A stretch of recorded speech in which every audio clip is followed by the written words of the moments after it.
बोधिसत्व व्यापारीको घरमा जन्म लिएका थिए काशी नगरीमा।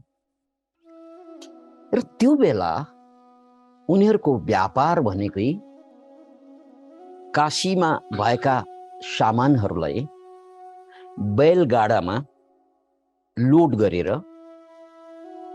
मरुभूमि पार गर्दै अर्कै प्रान्तमा, अर्कै भूमिमा, अर्कै देशमा लगेर बेच्ने चलन थियो। जंगल पर्थ्यो बीचमा, मरुभूमि पर्थ्यो बीचमा, के पर्थ्यो त्यो सबै सङ्कटहरूलाई पार गर्दै व्यापारीले ज्यानको बाजी लगाएर एक ठाउँको सामान अर्को ठाउँमा लग्नु पर्दथ्यो। त्यो बेला मानव व्यापार गर्न जानु भनेकै युद्धमा जानु जस्तो थियो। त्यसकारण व्यापारको लागि पनि तयारी युद्धको तयारी जस्तै पहिल्यै 2-4 महिना अगाडिदेखि नै सबै सरसामान, सबै मान्छे, सबै बैलगाडा, सबै बैलहरू, त्यो सबैको जोहो व्यवस्थापन गरेर कम्तीमा पनि एक खेपमा 500 बैलगाडाको कारवाँ हुने गर्दथ्यो। अनि देशका इने गिने व्यापारीले मात्रै यो आँट गर्थे, किनकि 500 बैलगाडा, त्यसको लागि 500 जना बैलगाडालाई हाँक्ने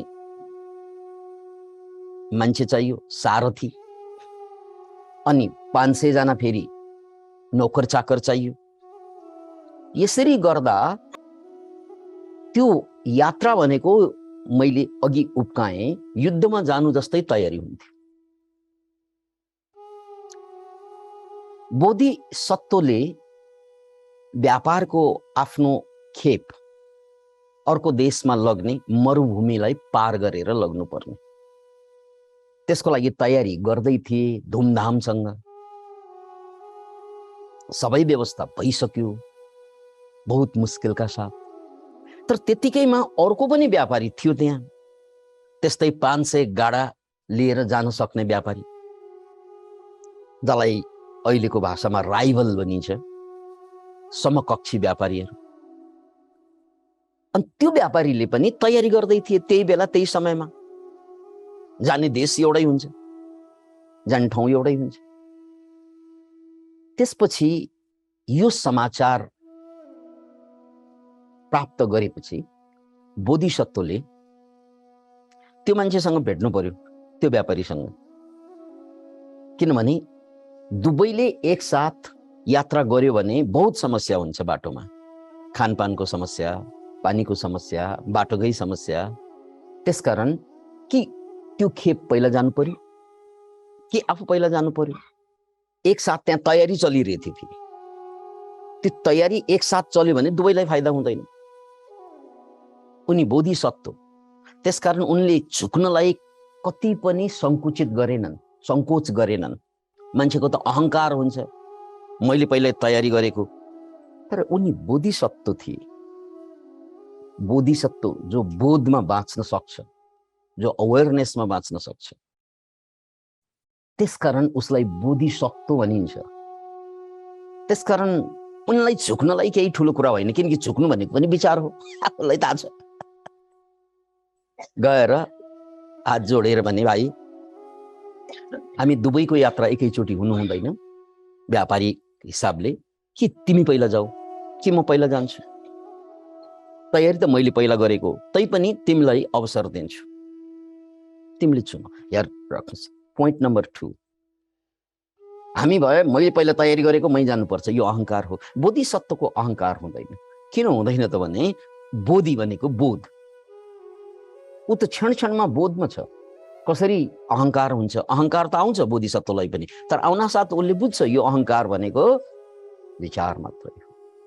त्यसकारण ठिक छ, तिमी जाने भए तिमीले निर्णय गर, म जाने भए तिमीले नै निर्णय गर को पहिला जाने। होइन मै जान्छु, किनकि मान्छे त स्वार्थी बन्छ। ऊ त बोधिसत्व होइन, अर्को पार्टी। उसले मै पहिला जान्छु, किनकि उनको हिसाब किताब के थियो त भन्नाले पहिला गयो भने यो जंगलको घाँस पात जति पनि त्यो 500 बैलगाडालाई चाहिने नि, त्यो पहिला आफ्नो गोरुले खान पाउँछ, त्यसपछि त पाइएला नपाइएला, फेरि बीचबीचमा चाहिँ पानी पनि भएको पानी हाम्रै गोरुलाई चाहिन्छ हो, फेरि पानी होला नहोला, अनि बजारमा पुगेपछि आफ्नो बजार आफैले पहिल्यै जमाइसकेपछि भने जस्तो पैसा पाइन्छ, पछि पाइएला नपाइएला, यो क्याल्कुलेसन गर्छन् मान्छेले। यो सबै खत्तम जिन्दगी बिताउने मान्छेको बोध हुँदैन, अवेरनेस हुँदैन, होस हुँदैन, खालि क्याल्कुलेटर मात्रै हुन्छ हातमा, यसो गर्दा के फाइदा, यसो गर्दा के बेफाइदा, फाइदा बेफाइदा, फाइदा बेफाइदा। हामी जम्मैको हिसाब गर्ने तरिका त्यही होइन र? सामान्य मान्छे र बोधिसत्वमा फरक त्यही हो। सामान्य मान्छे र बोधिसत्वमा फरक त्यही हो। हामी क्याल्कुलेसनको आधारमा अगाडि बढ्छौँ, बोधिसत्वहरू बोधको आधारमा अगाडि बढ्छ, फरक त्यही हो। यसलाई पोइन्ट टु बी नोटेड, उनीहरू र हामीमा फरक यही हो। त्यसकारण ठिक छ, तिमी पहिला जाने इच्छा छ भने तिमी नै जाऊ, त्यसको 1-1.5-2 महिनापछि म जाउँ, तयारी भइसकेकै छ सबै कुरा, म जाउँ, तिमी जाऊ। अब यसको फाइदा, अगाडि जानुको फाइदा छँदैछ, त्यसमा त शङ्कै भएन। त्यो मौका जबरजस्ती छिनेर लगेको छ अर्को मान्छेले, अर्को बन्जाराले। अनि बोधिसत्व अब हेर्नुहोस् है, रिभर्स थिङ्किङ गरेर हेर्दा पछि जानुको फाइदा के हो? होइन मलाई पहिला जान्दिनँ, हामी भए त्यसरी चिन्तित हुन्थ्यौँ। तर बोधिसत्व बोधमा त्यसो हुँदैन। पछि जानुको अर्कै फाइदा हुन्छ, अगाडि जानुको अर्कै फाइदा हुन्छ। फाइदा दुवैतिर हुन्छ, बेफाइदा पनि दुवैतिर हुन्छ। यो फाइदा र बेफाइदा दुवैतिर देख्नु त्यही हो बोध भनेको, अवेरनेस भनेको।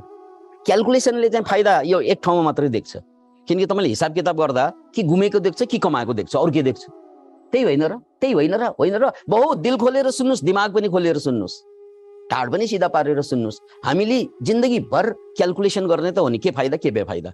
फाइदा भएको कुरामा हात हाल्ने हो जबरजस्ती पनि, बेफाइदा भएको कुरामा हात झिक्ने हो। त्यही गर्ने होइन र सामान्य मान्छेले? जिन्दगीभर गरिरहेको त्यही हो। तर बोध भयो भने के हुन्छ? फाइदाभित्र बेफाइदा देख्छ बोधले, त्यसकारण उसको नाम बोधिसत्व। बेफाइदाभित्र फाइदा देखेको हुन्छ, त्यसकारण उसको नाम बोधिसत्व हो। याद राख्नुहोस् यो कुरा, फाइदाभित्र बेफाइदा हुन्छ, बेफाइदाभित्र फाइदा हुन्छ। सामान्य मान्छेको कायदा त्यो होइन। ऊ त क्याल्कुलेसन हातमा, क्याल्कुलेटर हातमा लिएर बसेको हुन्छ, कम्प्युटर हातमा लिएर, मोबाइल हातमा लिएर बसेको हुन्छ। क्याल्कुलेटर ठिक छ, फाइदा र बेफाइदा नो। फाइदाभित्र बेफाइदा हुन्छ, बेफाइदाभित्र फाइदा हुन्छ। यो कुरा पत्ता लगाएपछि मात्रै मान्छे आजाद बन्छ, स्वतन्त्र बन्छ। नत्र भने जहिले पनि पीडित बन्छ, किनकि उसले बेफाइदा देख्छ, पीडित हुन्छ। फाइदा देखेको पनि फाइदा गुम्ला भन्ने पीडित हुन्छ। तर जब फाइदाभित्र बेफाइदा, बेफाइदाभित्र फाइदा देखेपछि तपाईँ पीडा हुने ठाउँ कहाँ, पीडित हुने ठाउँ कहाँ छ? बेफाइदामा पनि फाइदा देखिसकेपछि पीडित हुन्छ। That's the point. बोधिसत्व उनले देखे, पछि जानको फाइदा के हो त? जाने त 1.5-2 महिना पछि जाने हो, 3 महिना पनि लाग्न सक्छ। त्यतिन्जेल त उनका गुरुले खाइसकेका त्यो पुराना घाँसहरू, झुरिसकेका घाँसहरू, छिपिसकेका घाँसहरू सबै जान्छ, नयाँ नयाँ पलाउँछ। त्यसपछि 3 महिनापछि त अर्को आइसक्छ। बरु मेरा गुरुहरूले त झन् ताकतिलो, झन् मिठो घाँस खान पाइन्छ, त्यसकारण पछि जानु फाइदा। अब पानीको सवालमा पनि ठाउँ ठाउँमा गोरुलाई खुवाउनलाई पानी चाहिन्छ। अब पानी मरुभूमि पार गर्नुपर्छ, मरुभूमिमा त ठाउँ ठाउँ पानी नै हुँदैन, प्राय ठाउँमा पानी हुँदैन। पानी नभएको ठाउँमा त उसैले खन्नुपर्छ खाल्डो। पहिलो जो गयो उसैले खन्नुपर्छ। उसले खनेर गएको खाल्डोमा पानी त भइरहन्छ। पछि जाँदा फाइदा के? खन्नु परेन, आफूले पानी खोज्नु परेन, आफूले। दोस्रो फाइदा। अनि तेस्रो कुरा, बजारमा जाँदा उनले हाइएस्ट प्राइस त पहिल्यै लिइसकेको हुन्छ। पछि जानेलाई चाहिँ त्योभन्दा तल जानै परेन। जग्गा जस्तै जग्गाको कारोबार पनि त्यस्तै हुन्छ। एउटाले चाहिँ हाइएस्ट मोल तिर्यो भने अब सबै किसानले त्यही पैसा माग्छ। त्यसकारण पहिलो जसले गयो उसले फाइदा उसको हिसाबले पाउँछ। पछि जाने मान्छेलाई बेफाइदा छ र छैन, त्यो हो बोधिसत्वपना। यसलाई भनिन्छ बोधिसत्वहुड। इंग्लिश शब्द जोड्नु के रे बोधिसत्वहुड।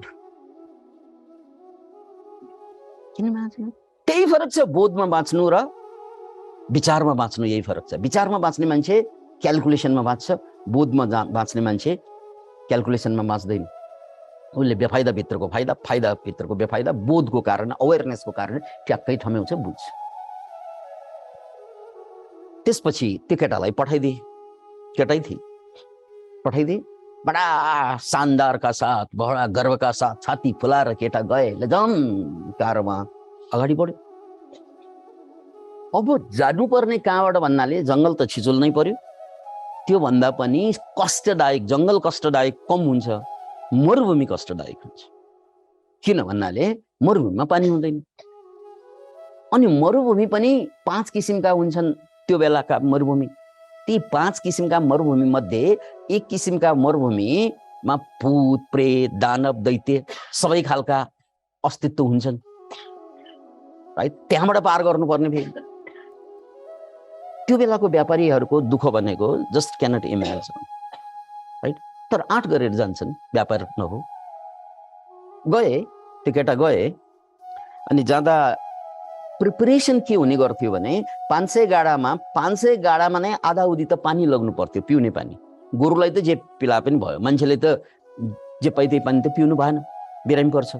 त्यसकारण त्यहाँ मिठो पानी, खारा पानी होइन, मिठो पानी माटोको भाँडोमा पुरा बैलगाडामा पानी लिएर जानु पर्थ्यो। बैलगाडाको आधा उधी त पानी नै हुन्थ्यो, त्यो पनि बहुत मुस्किल। अब खाना फेरि, माल फेरि, बेच्नुपर्ने माल, यसो गर्दा बहुत सकस र सङ्कटपूर्ण यात्रा हुन्थ्यो। त्यसमाथि मरुभूमिबाट गुजर्नु पर्ने। अब मरुभूमिमा फेरि कान्तार भनिन्छ मरुभूमिलाई, त्यो कान्तारमा किसिम किसिमका कान्तार हुन्छन्। अनि त्यहाँबाट गुज्रिरहँदा त्यहाँ केसँग चोर डाका आदि इत्यादि त छँदैछ, फेस गर्नुपर्ने। तर दैत्यहरू पनि भेट्टाइने, दानवहरू पनि भेट्टाइने गर्छन् कुनै कुनै मरुभूमिमा। त्यो केटाले अगाडि बढ्दै जाँदा मरुभूमिमा पुग्यो। पुगिसकेपछि अब मरुभूमिको बर्डरबाट छिर्दाखेरि सङ्कट त्यहाँबाट सुरु हुन्छ। कति दिनसम्म यो मरुभूमिमै जानुपर्ने हो थाहा पनि छैन। सङ्कट सुरु हुनेवाला त्यो बेला थियो। र त्यत्तिकैमा 2 जना मान्छे हसाङ फसाङ गर्दै चाहिँ मान्छेहरू आए, एकदम चाहिँ क्वाक क्वाकका मान्छेहरू, एकदमै तेज तर्रार बोल्ने खालका मान्छेहरू आए अगाडि। आएर उनीहरूको पुरा शरीरमा पानीले भिजेको, हिलो लागेको र हातमा चाहिँ कमलका मुठा मुठा बोकेर आएका थिए 2 जना मान्छे। अनि ए भाइ, कता जान लाग्नु भएको तपाईँहरू, कता जान लाग्नु भएको? हामी त व्यापार गर्ने हिसाबले यो मरुभूमि पार गर्दैछौँ, फला देशमा जाँदैछौँ भन्छन्।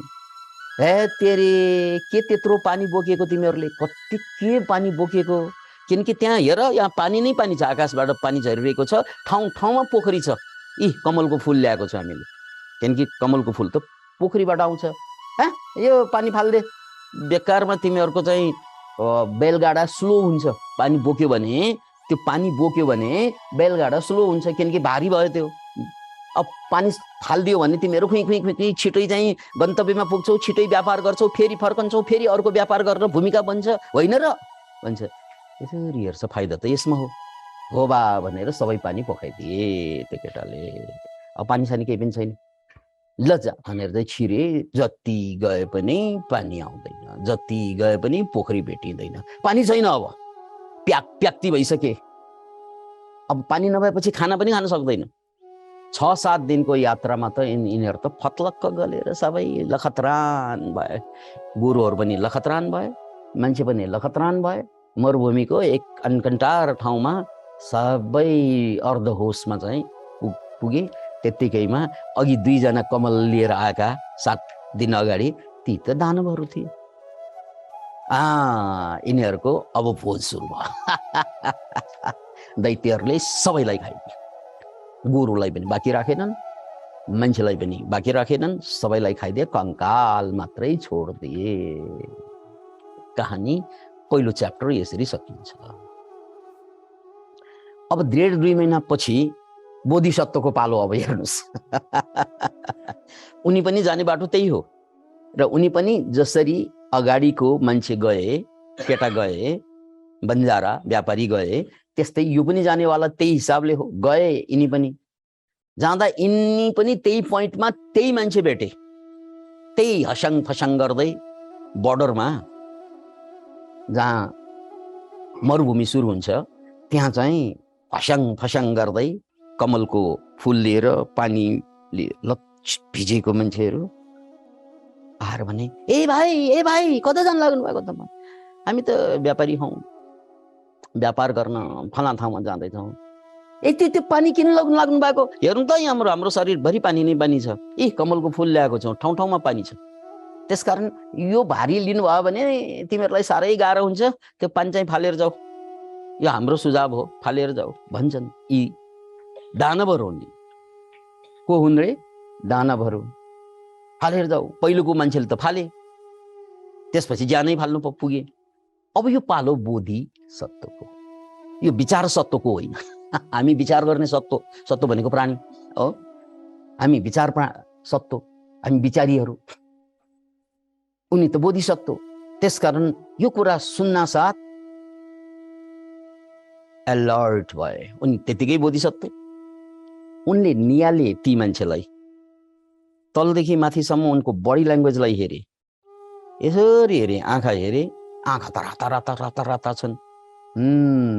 डालमै कुछ काला है। मान्छेको आँखा रातो हुँदैन बिरामी नपरेसम्म। बिरामी परेपछि फेरि यति टगडासँग बोल्नु पनि सक्दैन। त्यसकारण अब्जर्भेसन गरे, यसरी नियाले बडी ल्याङ्ग्वेज, उनीहरूको हाउभाउ, अनि विशेष गरी चाहिँ आँखा, रातो पिरो आँखा र स्वरको कर्कशता, यो सबै मान्छेभन्दा फरक थियो नै मान्छेभन्दा फरक। त्यसकारण त्यो मान्छेभन्दा फरक के छ भनेर खोज्नु पुग्यो भने आँखा फरक छ, स्वर फरक छ, हाउभाउ फरक छ। यसरी निहाल्दा त उनीहरूको छाया नै थिएन। किन माझमा छाया नै थिएन। त्यसपछि उनी पक्का भए, ओह मान्छेको त छाया हुन्छ, यो मान्छे होइन। मान्छेको छाया हुन्छ, तर मान्छे इतरका अस्तित्व जुन छन्, जसलाई चाहिँ हामी दानव, पिशाच, भूत, प्रेत, देवता भन्छौँ, कसैको पनि छाया हुँदैन। किन भन्नाले तिनीहरूको बडी लाइटको बनेको हुन्छ। लाइट बडीमा छाया हुँदैन। जस्तै तपाईँले यो जुममा हेर्नुहोस् न, यसमा भौतिक रूपमा जे छाया छ त्यही मात्रै हुन्छ, तर यो लाइट बडीको आफ्नै छाया हुँदैन। त्यसकारण लाइट बडीमा छाया हुँदैन, त्यसको छाया बन्दैन। लाइट बडीमा छाया के को बन्छ त? मात्र भौतिक शरीरको बन्छ। छाया नभएपछि पत्ता लाग्यो कि देवता हुनुपर्छ कि दैत्य हुनुपर्छ। देवताको पनि छाया हुँदैन, दैत्यको पनि छाया हुँदैन, यो चाहिँ दैत्य होला भन्ने बुझे। दोस्रो कुरा, अब त्यसपछि साथीभाइसँग दायाँ बायाँ हेरे र पानी त्यहाँ परिरहेको छ भनिरहेका थिए नि यिनीहरूले। पानी फाल, तिमीहरूको पानी चाहिँदैन, त्यहाँ पानी परिरहेको छ भने। अनि दायाँ बायाँ हेरेर बोधिसत्व त सुरवीर हुन्छ, उसलाई डर त हुँदैन, किनकि ऊ बोधिसत्व हो। उनले चाहिँ वीरतापूर्वक जवाफ दिए, हामी पानी ठिक छ, पानी भेटाएपछि फालौँला, अहिले त भेटाएको छैन, अगाडि जाउँला, पानी भेटायो भने फालौँला, के ठुलो कुरा हो। अहिले हतारो किन? अहिले हतारो गर्दिन, अगाडि गएपछि फालौँला भने ल अगाडि गएपछि, अलिकति अगाडि गएपछि तिमीले पानी भेटाउला, फाल्छौ भनेर दैत्यहरू चाहिँ त्यहाँबाट अलग गए। त्यसपछि अब साथीहरूलाई सोधे, त्यहाँ त 500 भन्दा बढी त मान्छे छन्।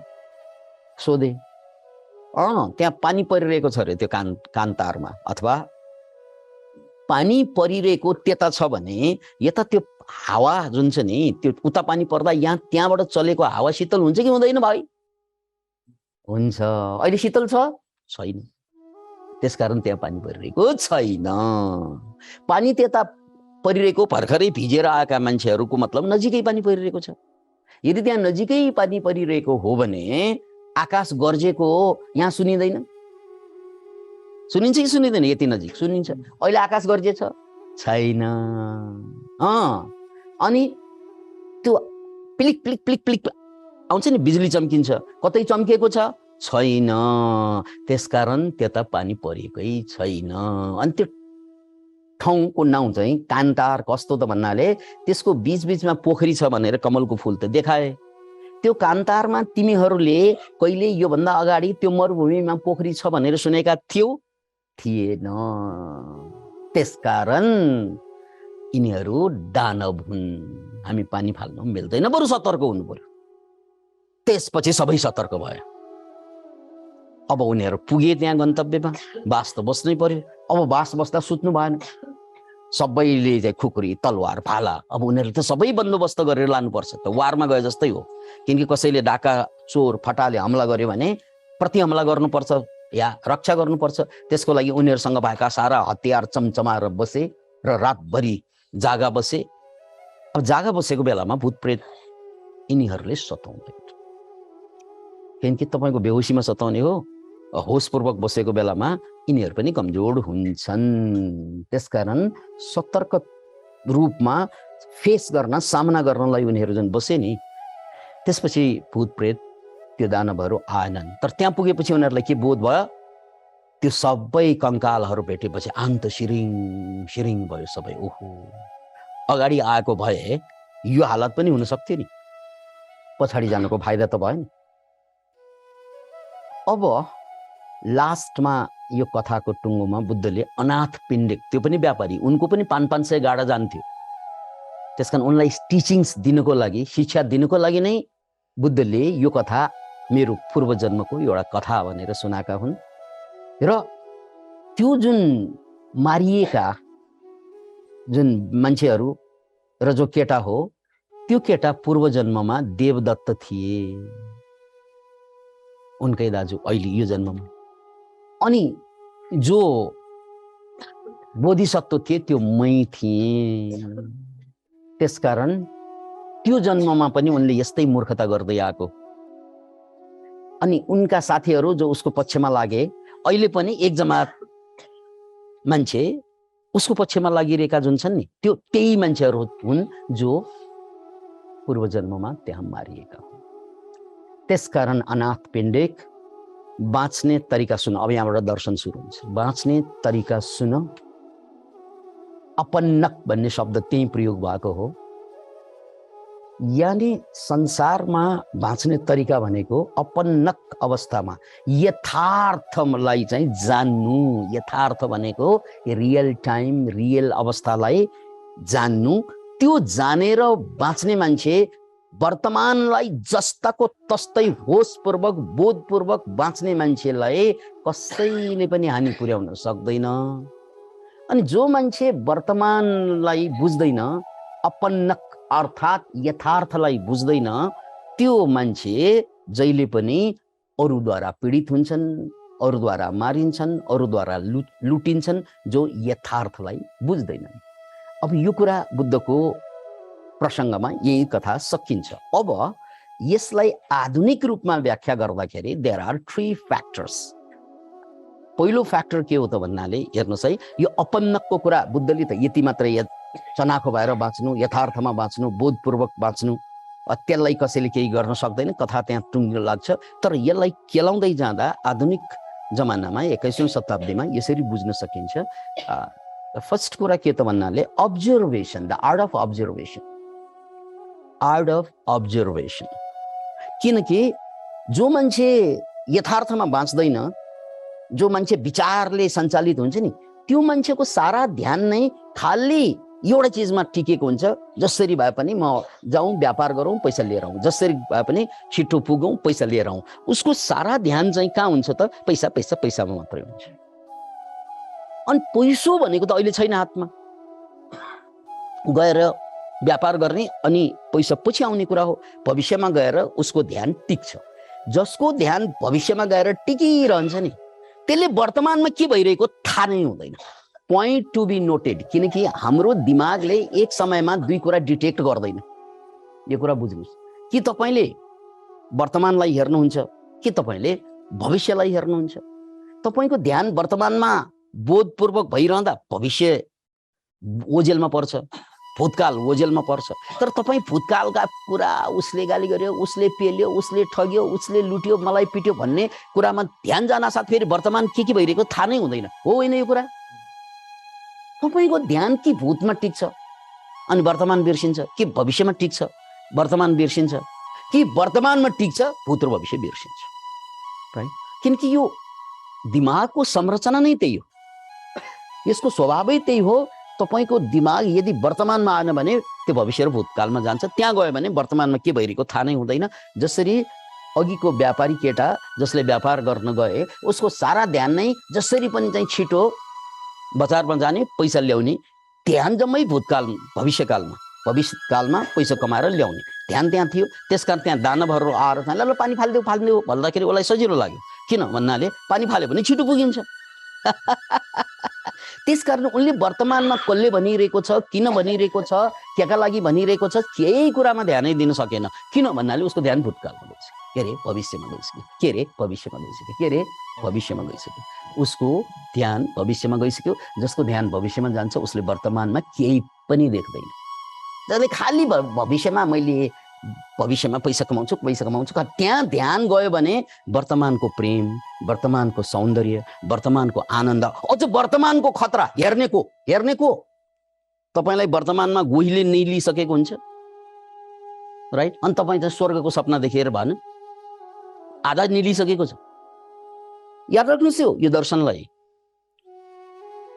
त्यसकारण दिमाग यदि भविष्यमा गएर टिकिरह्यो भने वर्तमानको ब्युटी यु डोन्ट सी, वर्तमानको डेन्जर यु डोन्ट सी, दुवै। अथवा भूतकालमा टिके भने मलाई चाहिँ पेल्यो, लुट्यो, म खत्तम गराइदियो फलानाले, त्यहाँ या फ्युचरमा दुवैतिर दिमाग टिकिरह्यो भने अहिले के भइरहेको छ त्यो हेर्नुको देयर इज नोबडी। त्यही हुन्छ दुर्घटना। तपाईले जीवनको मिठास पनि भेट्नुहुन्न, किनकि जीवनको मिठास भविष्यमा होइन वर्तमानमा हुन्छ। जीवनको मिठास भूतकालमा होइन वर्तमानमा हुन्छ। भूत त बितिसक्यो, भविष्य आएकै छैन। मिठास कहाँ छ? जीवनको मिठास कहाँ हुन्छ? वर्तमानमा, केवल वर्तमानमा। भविष्यको आएकै छैन, भूतकाल गइसकेकै छ। यदि तपाईले जीवनको आनन्द खोज्नु छ भने त्यो आनन्द आउने ठाउँ भनेको भूत र भविष्य होइन, त्यो वर्तमान मात्रै हो। अनि वर्तमानको आनन्द देख्नको लागि पनि ध्यान भूतकालमा रुम लिनु भएन या भविष्यकालमा रुम लिनु भएन, या वर्तमानको डेन्जर, जसरी त्यो अघिको कथामा के त वर्तमानमा त डेन्जर थियो, त्यो डेन्जर त्यहाँ दानव आएर बसेका छन्। ऊ दानवले सिध्याउँदैछन्, कंकाल बनाउँदैछन्, सारा उनको सपना चकनाचुर पारेर, जिन्दगी नै चकनाचुर पार्नेवाला छ 1 हप्तापछि। तर उसले वर्तमानमा ध्यान दिन नसकेकोले, अपन्नक हुन नसकेको कारणले गर्दा के भयो? समाप्त भयो। हामी पनि अधिकांश मान्छे भूत र भविष्यमा रुमल्लिन्छन्, न उनले वर्तमानको आनन्द भेट्छ न वर्तमानको खतरा देख्छ। दुवैतिरबाट सकिन्छ। हामी सबै प्रकारान्तरमा त्यही पात्र हौं। यस अर नो? प्रकारान्तरमा हामी सबै त्यही पात्र हौं। त्यसैले आउट अफ अब्जर्भेसनलाई बुझ्नुस्। वर्तमानमा बाँच्ने भनेको out of use, out of observation. जसरी हाम्रा बोधिसत्वले उनले अब्जर्भ गरे वर्तमानमा। भन्न आउने मान्छे उसले हेरे, सुने, राम्ररी आवाजको वजन सुने, बडी ल्याङ्ग्वेज हेरे, अनि आँखामा गएर ठोकिँदाखेरि त्यहाँ त राता राता छन्। मान्छेको आँखा त यति रातो त हुँदैन, स्वस्थ मान्छेको आँखा यति रातो हुनै सक्दैन। अनि त्यो भन्दा पनि ठुलो क्ल्यू छाया नै छ। ठ्याक्कै छाया नभएको मान्छे भेटेपछि 100% स्योर यिनीहरू मान्छे होइन भनेपछि अब त सतर्क रहनु पर्यो। बोध जाग्यो, सतर्क रहनको लागि तयार भयो, एकदमै बोधपूर्वक। Can you imagine? Out of observation. त्यो अब्जर्भेसन नगरेको भए, वर्तमानमा नटिकेको भए मन अब्जर्भेसन गर्न सक्दैन। खालि चाहिँ पैसा कमाउने भविष्यमा गएको भए वर्तमानमा आएको खतरा कसले भाप्ने? अनि वर्तमानको सौन्दर्य कसले हेर्ने? राइट? त्यसकारण अब्जर्भ द रियालिटी। जे छ जस्तो छ त्यसलाई ध्यानपूर्वक हेर्नु, ध्यानपूर्वक सुन्नु, अनि बल्ल त्यसले रहस्य खोल्छ। त्यहाँ सौन्दर्य छ भने नाच्नुस्, हाँस्नुस्, होइन त्यहाँ खतरा छ भने तयारी गर्नुस्। जसरी बोधिसत्वले त्यही गरे। सो द फर्स्ट थिङ, अपन्नक शब्द बुद्धले प्रयोग गर्नुभयो। त्यो भनेको यथार्थमा बाँच्नु। यथार्थलाई बुझ्नको लागि आउट अफ अब्जर्भेसनको आवश्यकता पर्छ। त्यही हो कावा ध्यानमा हामीले अवेरनेसको जुन प्र्याक्टिस गर्छौं, त्यो आउट अफ अब्जर्भेसन नै हो। त्यसले तपाईँलाई चनाखो बनाइदिन्छ। भविष्यको खतरा पनि देखाइदिन्छ, र वर्तमानको आनन्द पनि रहस्योद्घाटन गराइदिन्छ आउट अफ अब्जर्भेसन। अर्को पोइन्ट छ आउट अफ लिसनिङ। उनले जुन कुरा भनिरहेका थिए नि त्यसलाई ध्यानपूर्वक सुन्नु। कसैले केही कुरा भन्दाखेरि जुन ध्यानपूर्वक भन्ने मान्छेले शब्द त मिठै प्रयोग गर्ला तर त्यसको आशय उसको बडी ल्याङ्ग्वेजले बताइरहेको हुन्छ। त्यसकारण आउट अफ लिसनिङ उनलाई आफ्नो विचार नलादिकन उनले के भन्न खोजेको, अझ के लुकाउनु खोजेको त्यो पनि बुझ्नलाई सुन्दाखेरि कुनै विचार नगरिकन, तर्क नगरिकन मात्र सुन्नु। किनकि तर्क र विचार गर्यो भने के गरिन्छ, के हुन्छ, आफ्नै विचारमा हामी अल्मलिन्छौँ। हामी आफ्नै विचारमा जेलिरहेका हुन्छौँ। उसले के भन्ने हो भनेर गइसकेको हुन्छ, आधाउधी बुझे जस्तो हुन्छ। तर केही विचार नगरिकन केवल सुनिन्छ, त्यो बेला उनले भन्न खोजेको कुरा मात्र होइन, लुकाउनु खोजेको कुरा पनि प्रष्ट हुँदै जान्छ। आर्ट अफ लिसनिङ दोस्रो कुरा। तेस्रो कुरा art of questioning. Art of क्वेश्चनिङ यो बाँच्ने, वर्तमानमा बाँच्ने तरिका यो हो, आर्ट अफ क्वेश्चनिङ। बोधिसत्वले के गरे, यदि त्यो कान्तारमा, त्यो मरुभूमिमा अहिले पानी परिरहेको भए के त्यहाँबाट चिसो हावा आउनु पर्दैन यता? This is the questioning. पर्छ पर्दैन क्वेश्चन, राइट? ए पर्छ नि त, क्वेश्चन, आर्ट अफ क्वेश्चनिङ। यदि त्यहाँ पानी परिरहेको भए बिजुली चम्किनु पर्दैन? पर्छ, खोइ चम्क्या। यदि त्यहाँ पानी परिरहेको भए आवाज आउनु पर्दैन? गडाङ गुडुङ, खोइ गडाङ गुडुङ आयो। अनि त्यो कान्तारमा पानी पर्ने कुवाहरू भएको भए हामीले पहिला सुन्नु पर्दैन? अरूले भन्दैनन्, हामीभन्दा अगाडि गएका व्यापारीहरूले भन्दैनन्? किनकि त्यहाँ त व्यापार त त्योभन्दा अगाडिदेखि चल्दै आएकै रुट हो त्यो। कसैले पनि त्यहाँ कुवा छ भनेका छैनन् भने अहिले मात्रै 81 कुवा आउँछ र? दिज अल आर रिजनिङ भनिन्छ। म्याप अफ कन्सियसनेसलाई कन्सल्ट गर्ने हो भने रिजनिङ भनेको सफल मान्छेले प्रयोग गर्ने 400 नम्बर छ। 200 नम्बर भए सफल हुन्छ, रिजनिङमा जाँदाखेरि हामीले 400 नम्बर प्राप्त गर्छौँ। त्यो भनेको के त, हामी अलरेडी सफल भइसक्यौँ। त्यसका रिजनिङ अर्थात् art of questioning, art of listening, art of observation र आर्ट अफ क्वेश्चनिङ। यी 3 कुरालाई यदि जोड्ने हो भने हामी यथार्थको रहस्य उद्घाटन हुन्छ। अहिले जे भइरहेको छ, खतरा भइरहेको छ कि जसरी एकजना मान्छे मारियो, उसले खतरा भाप्न सकेन, त्यही घटना, सेम घटना अर्को पात्र बोधिसत्वलाई पनि दोहोरिएको हो, तर त्यसबाट उनी बचे। किनभने उनले आर्ट अफ लिसनिङ प्रयोग गरे, आर्ट अफ अब्जर्भेसन प्रयोग गरे र आर्ट अफ क्वेश्चनिङ प्रयोग गरे। यो 3 कुरा साथ लिएर बाँच्ने मान्छेहरू मात्रै वर्तमानको ब्युटी देख्न सक्छ, वर्तमानमा भएको खतरालाई नाप्न सक्छ र ऊ बच्न सक्छ।